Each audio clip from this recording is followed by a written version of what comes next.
सर्व पत्रकारांचं मी स्वागत या ठिकाणी करतो.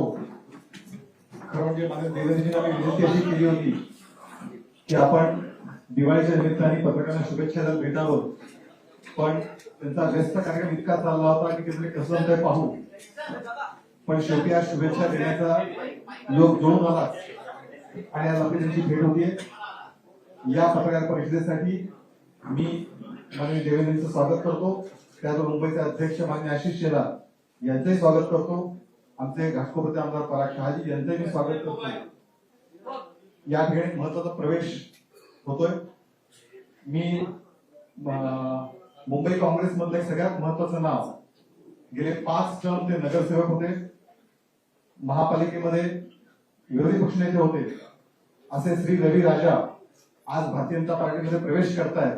मी स्वागत करतो.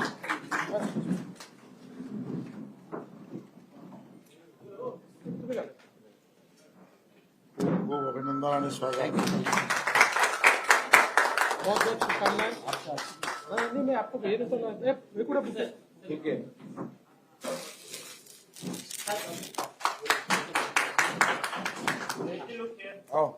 सर्व नाव येतात. त्याचबरोबर त्यांच्या सोबत अनेक हजारो कार्यकर्ते प्रवेश करतायत, पण काही प्रमुख नेते युवक काँग्रेसचे राज्याचे माजी उपाध्यक्ष श्री अभिषेक सावंत यांचंही स्वागत माननीय देवेंद्रजी करावं अशी विनंती करतो.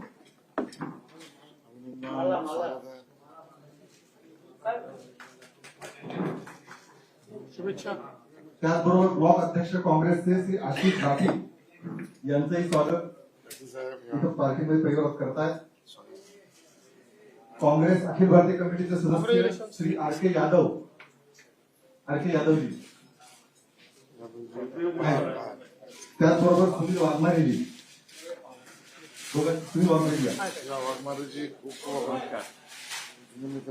युवक काँग्रेसचे उपाध्यक्ष श्री सर्वांना रंगस्वामी, शुभेच्छा. सुवर्ण रंगस्वामी,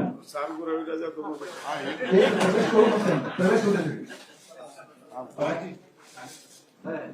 त्याचबरोबर तबस्सुम शेख महिला काँग्रेसच्या नेत्या, त्यांचे स्वागत. शुभेच्छा.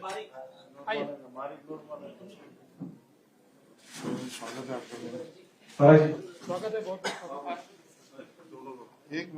शेवटचा प्रश्न होईल. त्याचबरोबर आणखीन एक प्रवेश आपण इथे करतोय. घाटकोपर विधानसभेचे घाटकोपरचे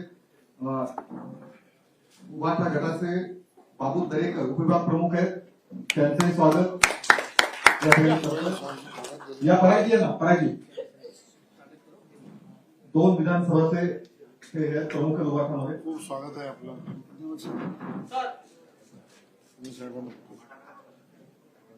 याचबरोबर रवी राजा आणि तमेश दोघांनाही साहेबांचं स्वागत करायचंय. पहिल्यांदा मी आमदार सेल्वंत साहब का है, बात में रवि राजा साहब का है. साथ में दे रहे भाई आप सबको. हार इतना बड़ा है, सब एक हार में आ जाते. आया रवि, आप दोनों भी आ जाओ. रवि आ जाओ, आप भी आ जाओ. ऐसा अरे आशीष जी आप.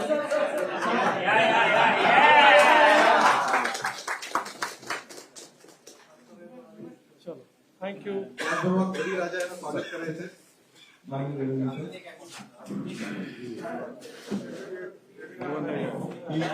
त्या भागातली विशेष मान आहे तो अर्पण केली होती.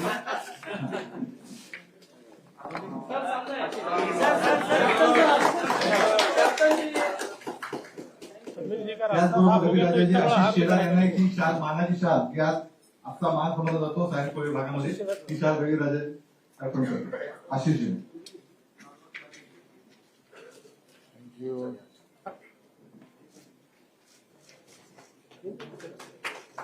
यानंतर माननीय देवेंद्रजी आशीष जी आशिष शेलारचं बोलतो.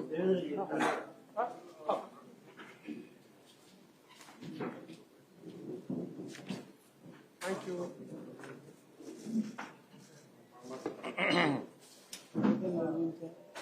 अच्छा अरे वाह.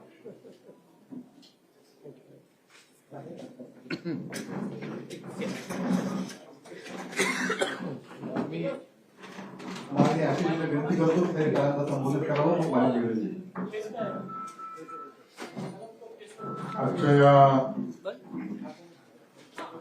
पक्षप्रवेश आणि वार्ताहर परिषदेच्या कार्यक्रमाला उपस्थित असलेल्या माननीय आमचे नेते देवेंद्रजी, मंचावर उपस्थित सर्वच मान्यवर आणि ज्या सगळ्यांनी आता पक्षप्रवेश केला त्या सगळ्यांचं मी मनापासून या ठिकाणी स्वागत करतो. विशेषतः श्री रविराजा हे आमचे महानगरपालिकेपासूनचे जुने मित्र आहेत आणि मुंबई काँग्रेसमधलं तसं म्हटलं तर अभ्यासू नेतृत्व हे रविराजांच्या रूपाने मुंबई काँग्रेसमधलं महत्वाचं एक नेतृत्व आहे. रविराजा विरोधी पक्षनेता होतेच, मुंबई महापालिकेच्या संपूर्ण विषयांवरचा गाढा अभ्यास हे बलस्थान रविराजा यांचं आहे. बीएसटीच्या बाबतीत तर आपल्या बीएसटीच्या वर्किंग आणि बीएसटीच्या सर्व विषयांवरचा एन्सायक्लोपीडिया म्हणजे रविराजा आहे. आणि बरोबरीने सायन मतदारसंघ जो आपला सायन कोळीवाडा आणि तो जिल्हा पूर्ण यामध्ये काँग्रेसची ताकद म्हणजे रविराजा हे आज भारतीय जनता पक्षात प्रवेश करतायत. त्यांच्या सहकाऱ्यांबरोबर अभिषेक सावंतजी, आशिष राठीजी, आर के यादवजी, वाघमारेजी, सुवर्णा रंगस्वामीजी, तबस्सुम शेखजी या सगळ्यांबरोबर त्यांचं मी स्वागत करतो.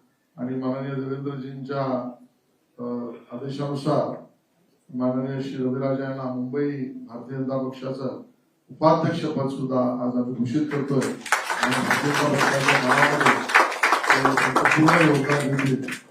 बरोबरीने घाटकोपर मधल्या उभाटाचे बाबू दरेकरजी जे उपविभाग प्रमुख आहेत आणि उपविभाग प्रमुख म्हणून 3 विधानसभा मतदारसंघांचं काम उभाटाचं त्यांच्याकडे आहे. त्यांच्या येण्याने घाटकोपर पूर्व, घाटकोपर पश्चिम आणि हा सगळा परिसर, या परिसरामध्ये भारतीय जनता पक्षाची ताकद वाढणार आहे. त्यांचंही मी या ठिकाणी स्वागत करतो आणि सगळ्यांना शुभेच्छा देतो. आपल्या सगळ्यांनाही दीपावलीच्या खूप खूप शुभेच्छा. आणि देवेंद्रजींना विनंती करतो की आपल्याला संबोधित करावं.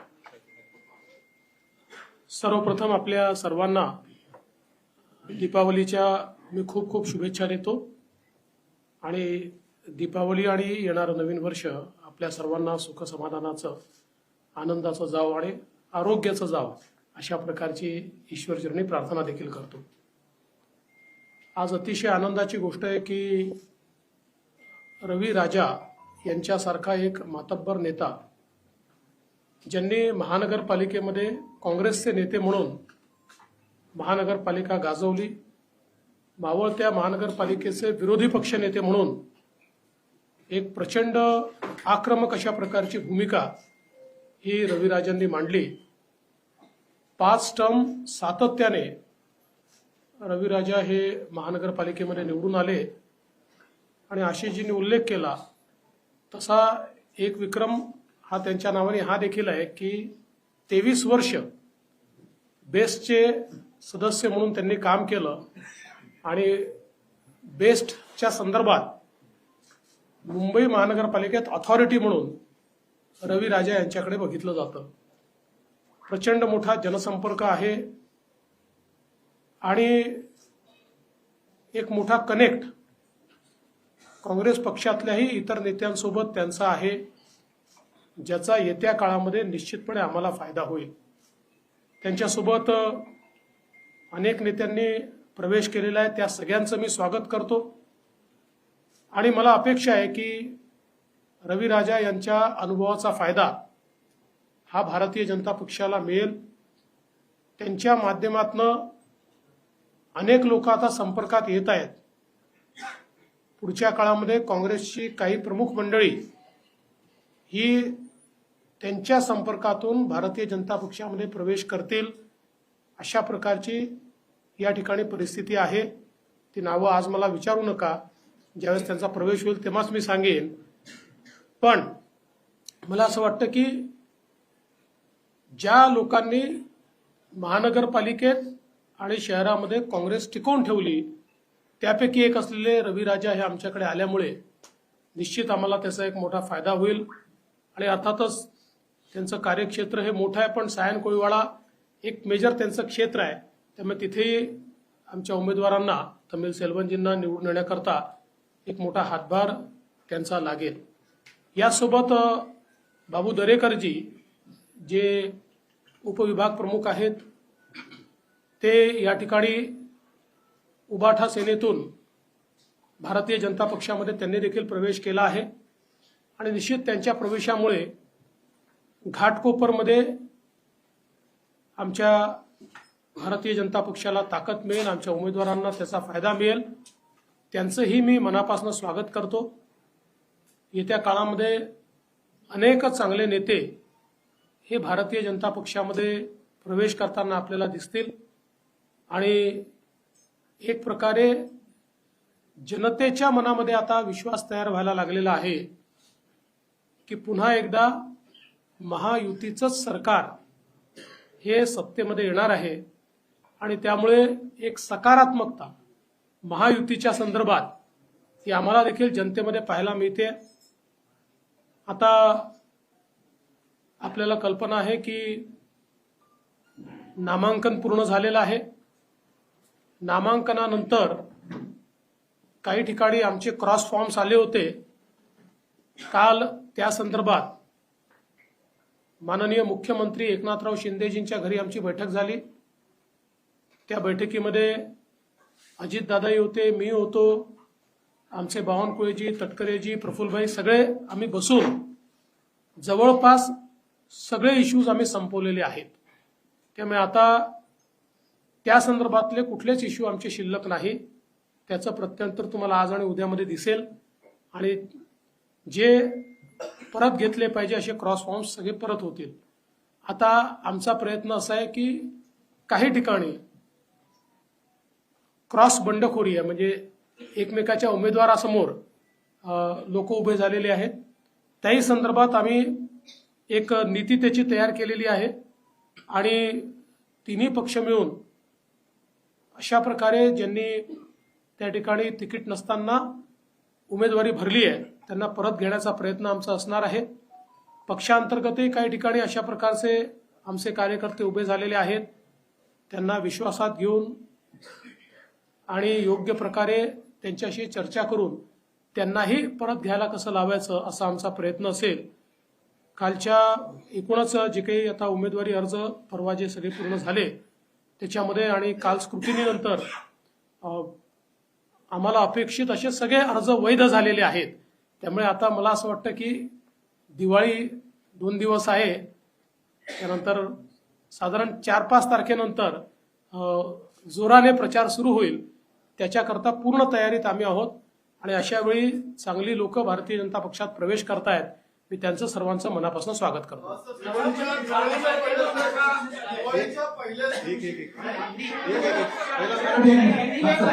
पहिले मराठी मग हिंदी. आपण शांततेने घेतलं सगळे प्रश्न घेऊ. 1 मिनिट जरा शांतता. राहुल दिवाळीच्या पहिल्याच दिवशी मुंबई काँग्रेसला धक्का दिलेला आहे.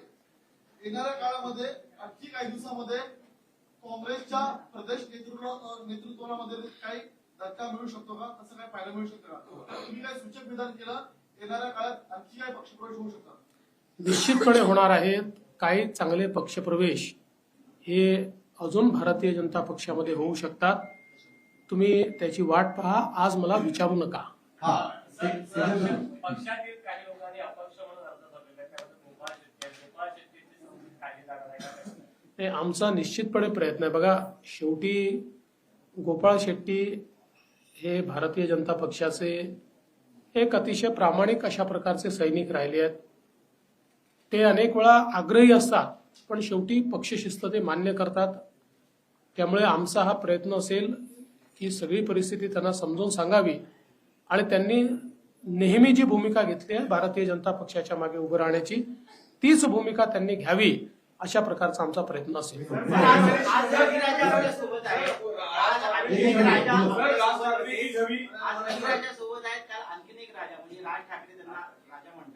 ते सुद्धा सोबत होते. ते म्हणाले की लवकरच महाविकास आघाडी नाही तर महायुतीचं आणि भाजपचं सरकार आहे, भाजपचाच मुख्यमंत्री होईल, इशारा तुमच्याकडे होता, कसं पाहता? असं आहे, मी त्यांचा आभारी आहे. त्यांच्या शुभेच्छा मी या ठिकाणी आभाराने स्वीकारतो. पण महायुतीचं सरकार येणार, भाजपचं नाही, आणि महायुतीचा मुख्यमंत्री होणार ही काळ्या दगडावरची पांढरी रेघ. माजी विधानसभेमध्ये आपण जर पाहिलं तर सरदार सरवणकर यांनी फॉर्म महायुतीतून भरलेला आहे. तर तिकडे अमित ठाकरे सुद्धा उभे आहेत. भाजप म्हणते की अमित ठाकरे मदत करणार, मग महायुतीला त्या उमेदवाराला मदत असं आहे, अजून आमची सगळी बोलणी चाललेली आहे. सीएम साहेब, राज ठाकरेजी, मी आहे, आशिष शेलारजी आहे. आमचा प्रयत्न आहे अजूनही की मार्ग असा निघावा की ज्यातनं आम्ही सगळे एकत्रित राहिलो पाहिजे. हा प्रयत्न अजून चाललेला आहे. विनोद विनोद विनोद विनोद ठाकरेजी सगळी उत्तरवादी विरोधी आहे, त्यांना उघडपणे समर्थन देत आहे आणि त्यांच्या समर्थन पण घेत आहे. त्यामुळे भाजप उत्तर भारतीय वोट भाजपवर नाराज होणार नाही का? एक, आणि दुसरं, तर तुम्ही कोऑर्डिनेशन कमिटी बनवली होती तरी पण महायुतीमध्ये बंडखोरी का झाली? पहिल्या प्रश्नाचं उत्तर असं आहे की आपण जो प्रश्न विचारला त्याचं उत्तर हे मागच्याच लोकसभेच्या वेळी मी दिलेलं आहे की आता राज ठाकरे यांनी व्यापक हिंदुत्वाची भूमिका घेतलेली आहे. बघा, क्षेत्रीय अस्मिता जी असते हिला भाजपचं नेहमीच समर्थन राहिलं आहे, पण त्याच्यासोबत क्षेत्रीय अस्मितेसोबत एक राष्ट्रीय अस्मिता आहे, तिचा स्वीकार होणं हे महत्वाचं असतं. ती राष्ट्रीय अस्मिता म्हणजेच हिंदुत्व हे राज ठाकरेंनी स्वीकारलेलं आहे, आणि म्हणून मला याच्यामध्ये कुठलाच प्रश्न वाटत नाही. दुसरं काय विचारलं तुम्ही? नाही, ते ठीक आहे. अरे बाबा, कोऑर्डिनेशन कमिटीने जर लोक बसले असते तर कोऑर्डिनेशन कमिट्याच तयार केल्या असत्या. कोऑर्डिनेशन कमिटी एक विषय असतो. आता तुम्ही मला सांगा की 288 मतदारसंघात 8-10 मतदारसंघामध्ये प्रॉब्लेम झाले, म्हणजे किती कोऑर्डिनेशन झालं बघा ना. त्यांचं तर अजून समजलंच नाहीये महाविकास आघाडीचं नेमकं काय झालंय. तुम्हाला कळलंय का? कळलं असेल तर मला नंतर समजावून सांगा. पांडे पांडेजी आज दिवाली के दिन ही पहला पटाखा आपने यहाँ सुबह सुबह जलाया है, क्या ये लगातार चुनाव तक रहेगा? क्या पहला? दूसरा सवाल ये है कि जिस तरीके से बगावती तेवर अलग अलग जगहों पर दिख रहे हैं, उसके लिए बीजेपी और महायुति कितना प्रयत्न कर रही? कल रात आपकी मीटिंग नहीं हुई? मुझे इस बात की बहुत खुशी है कि कांग्रेस पार्टी के 5 बार कॉरपोरेटर रहे और विपक्ष के नेता रहे ऐसे एक बहुत ही कद्दावर नेता रवि राजा जी ने आज भारतीय जनता पार्टी में प्रवेश किया है. उनके साथ कई प्रमुख पदाधिकारियों ने भी भारतीय जनता पार्टी में प्रवेश किया है. मैं रवि राजा जी का बहुत स्वागत करता हूं. उनके साथ आए सभी पदाधिकारियों का स्वागत करता हूं. साथ में उबाठा सेना से बाबू दरेकर जी ने भी प्रवेश किया है. मैं उनका भी बहुत बहुत स्वागत करता हूं. और ऐसे पटाखे चलते ही रहेंगे. जो आपने सवाल किया उस पर मैं इतना ही कहना चाहता हूं. अभी रवि राजा जी के ही संपर्क में कई लोग हैं जिनसे उन्होंने मेरी बात करवाई है, जिनमें से कुछ लोग बहुत प्रमुख लोग हैं. ऐसे लोग भी और अन्य लोग भी आने वाले दिनों में बीजेपी में आते हुए आपको दिखाई पड़ेंगे. और जहां तक बागियों का सवाल है, तीनों पार्टियों ने बैठकर जहां क्रॉस फॉर्म आए थे उस पर हम लोगों ने जो प्रॉब्लम है उसको सॉल्व किया है. अब बागियों के ऊपर भी प्रयास चल रहा है.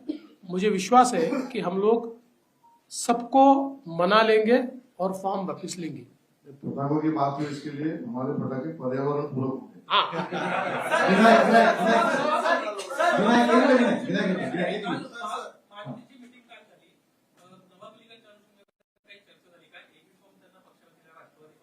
मला असं वाटतं याच्यावरची अधिकृत भूमिका आशिष शेलारांनी काल मांडली. त्याच्यानंतर मी देखील ती भूमिका अधिकृत आहे हे सांगितलेलं आहे. त्यामुळे आता याच्यावर पुन्हा पुन्हा चर्चा करून काही फायदा नाही.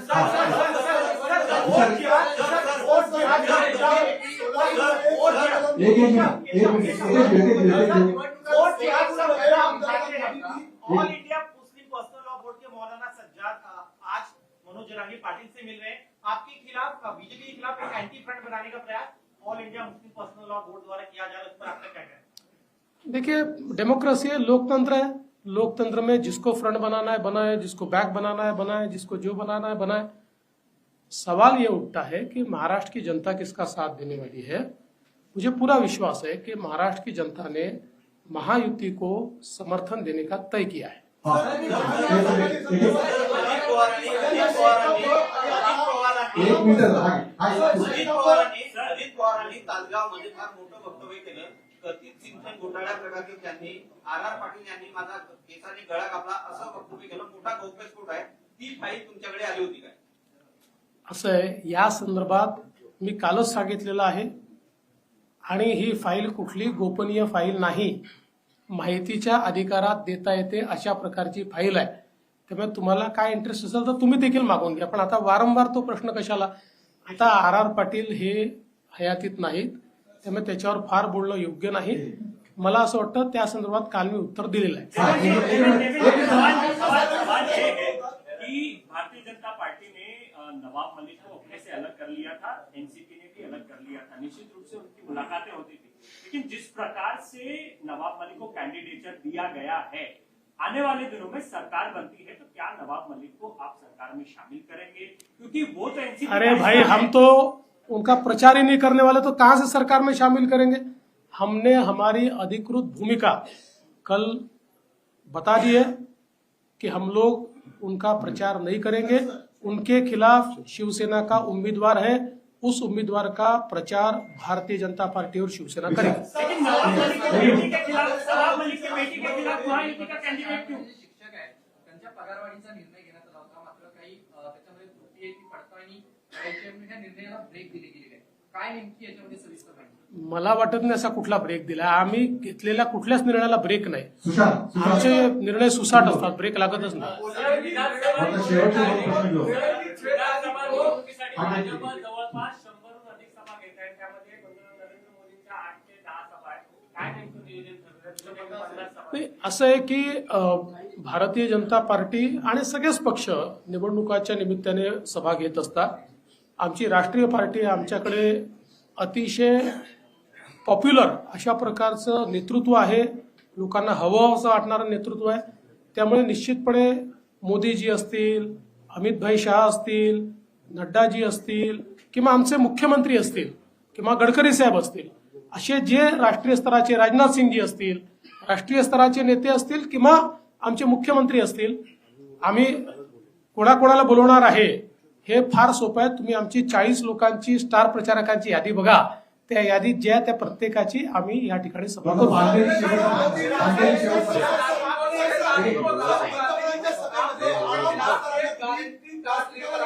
क्या? 6 तारीख को राहुल गांधी मुंबई में गारंटी कार्ड लॉन्च कर रहे हैं और महायुति को ये गारंटी कार्ड जो भी है, जो योजनाएं चल रही है, उसके ऊपर सीट करके एक्स्ट्रा बहुत सारी चीजें लेकर ऐसा कांग्रेस दावा कर रही है. कि शेवटचा मेरा पहला सवाल राहुल जी को यही होगा कि आपने ऐसा ही गारंटी कार्ड तेलंगाना में दिया था, वो क्यों इम्प्लीमेंट नहीं हो पाया? आपने ऐसा ही गारंटी कार्ड हिमाचल प्रदेश में दिया था, वो क्यों नहीं इम्प्लीमेंट हो पाया?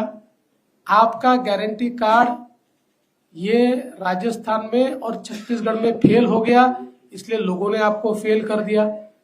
तो ये गारंटी कार्ड का ढकोसला लेकर जो वो आ रहे हैं, उसकी क्रेडिबिलिटी जीरो है. तुषार लास्ट काँग्रेसने कट केलेला आहे. मोदींच्या व्यासपीठावरती ते दिसलेले होते. तुम्ही मोठा कार्यक्रम घेतलेला होता घराच्या चालू वाटपासंदर्भात. आधी शेकापचे जयंत पाटील, आता डाव्या पक्षातील आढावा मास्तर. महायुती अशा लोकांना संधी देणार का, जवळ करणार का?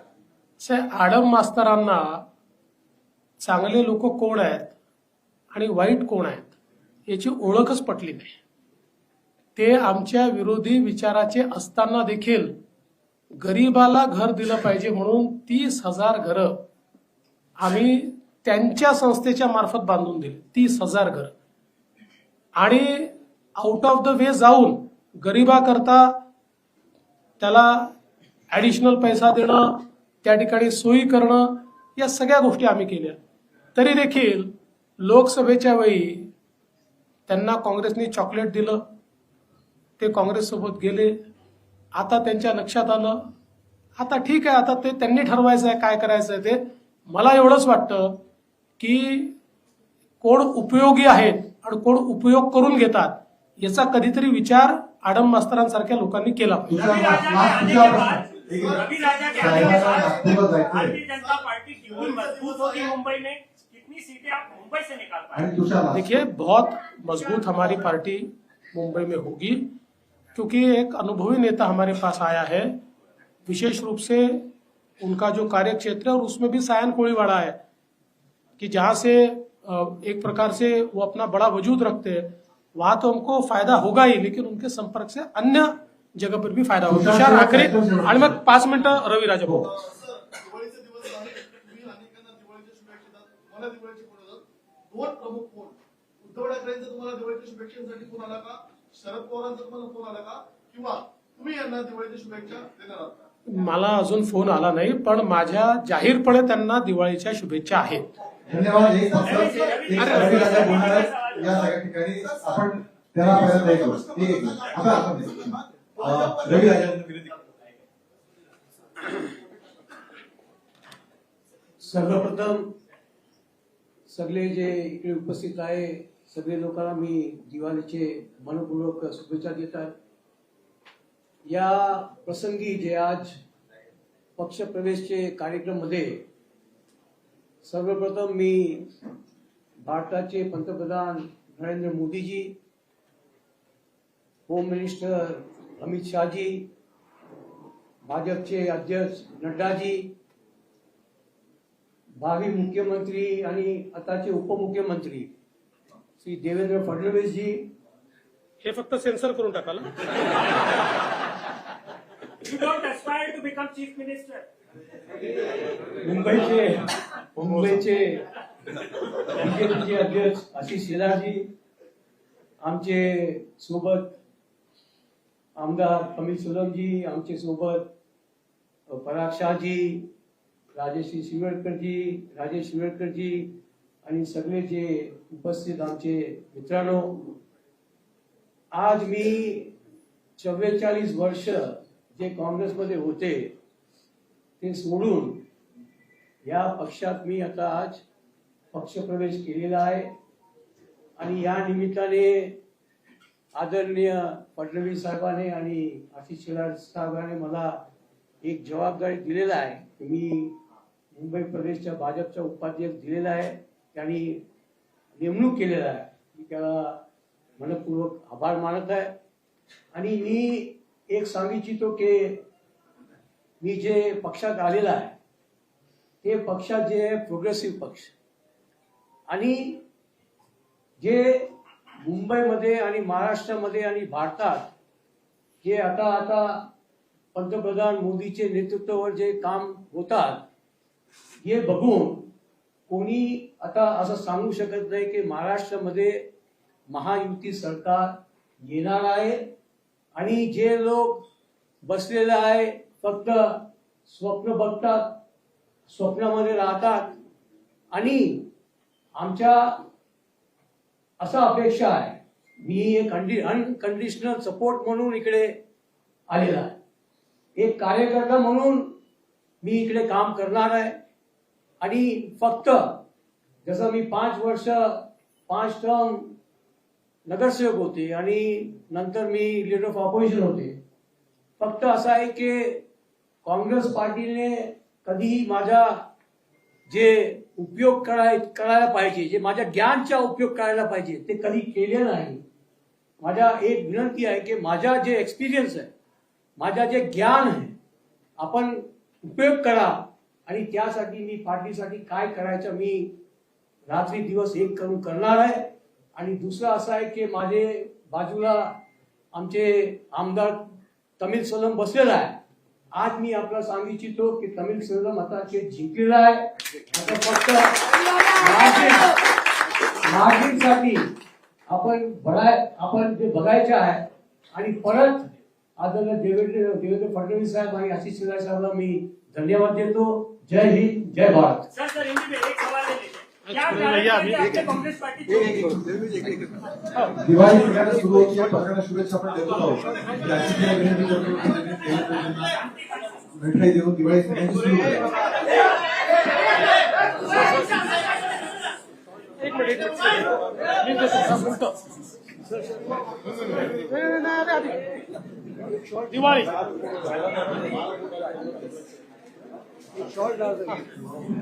सर्वांना दिवाळीच्या शुभेच्छा. हा